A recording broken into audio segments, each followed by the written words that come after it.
She rammed a hand on her horn and held it there. The driver in front jumped, and her car performed a series of leaps forward, being in first gear with a slipped clutch.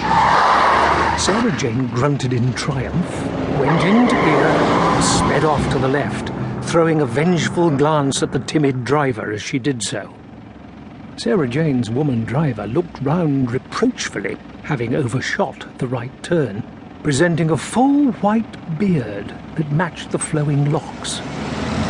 Sarah Jane scoffed and then laughed out loud at proof of the irrationality of prejudice. Leaving Sherborne, the MGB purred west along the Yeo Valley through a vast saucer of mist rising from the river, and entered the village of Hazelbury Abbas from the east. It was some time since Sarah Jane's last visit, but she was conscious of no change. The very nature of this part of England resisted the inexorable march of urbanisation, of industrial development encouraged by the thrusting motorways in other areas. Here was nurtured a natural rebellion against the tyranny of time. Here the villagers were content with the richness of their history, the depth of immemorial traditions.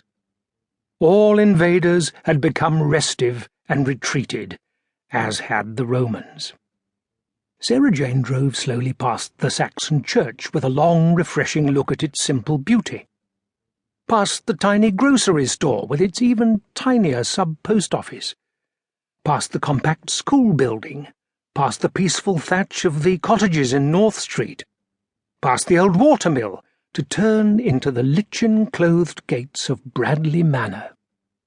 As the MGB was nosed along the wide drive to the house, Sarah Jane looked beyond it, towards the expanse of Market Garden and the greenhouses that provided her aunt with an income. There seemed to be no activity.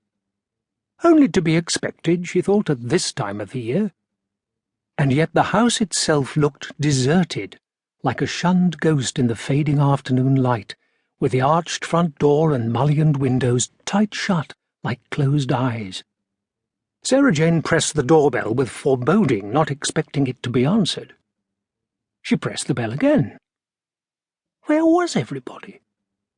It had taken her over 2 hours to drive from the airport where she'd telephoned, and still there was nobody here.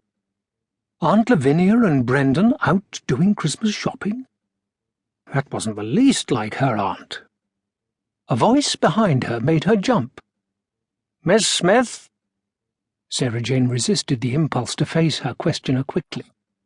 She'd learned that to betray one's fear put one at a disadvantage.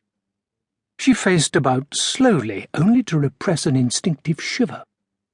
This man had appeared from nowhere, without a sound.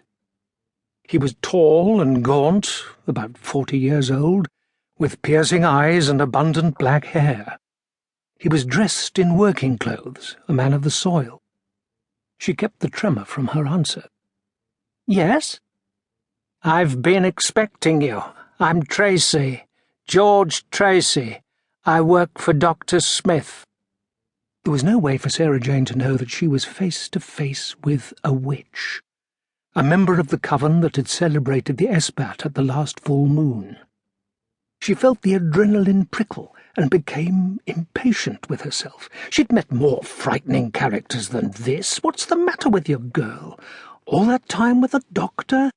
Pull yourself together. "Is my aunt not here?" Tracy's eyes were intent, unwavering, unblinking. "She's in America."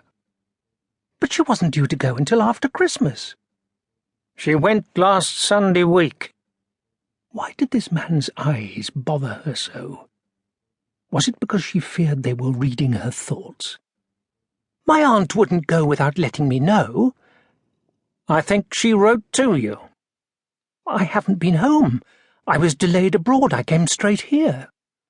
Why am I being so silly, she thought, and making this sound like a confession? "There was something about a cable," said Tracy. His penetrating eyes flicked away for a moment and then flicked back.